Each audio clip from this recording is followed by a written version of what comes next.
Ah, this remind me of Phuket, Thailand. Hi everybody, Sawadee Krap. Welcome to Chop Chop Recipe. This scenic remind me of cooking Mee Siam. It's inspired me. In Thailand they call it Pad Thai noodle. Mee Siam is easy to cook. You only need 3 steps to cook a delicious and tasty homemade Mee Siam. Let's start cooking. And don't forget to subscribe, share and comment below. Step 1 is to prepare your blended ingredients.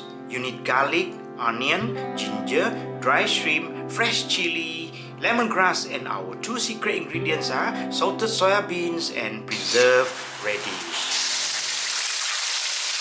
Fry the pears until the oil separated. Add in turmeric powder. Step 2 is adding in your blanched noodles, fresh chopped vegetables, and cooked seafood or meat to your choice. You can also add blanched fried tofu and egg omelets.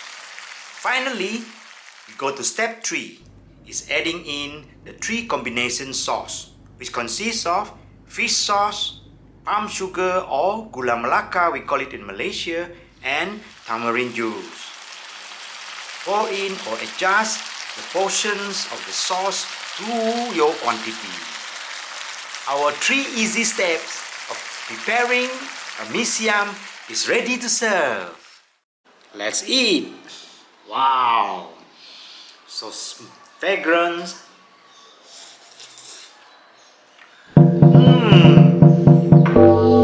Whoa! The 3 important tastes is all in here. Sweet, sour and saltiness blend so well.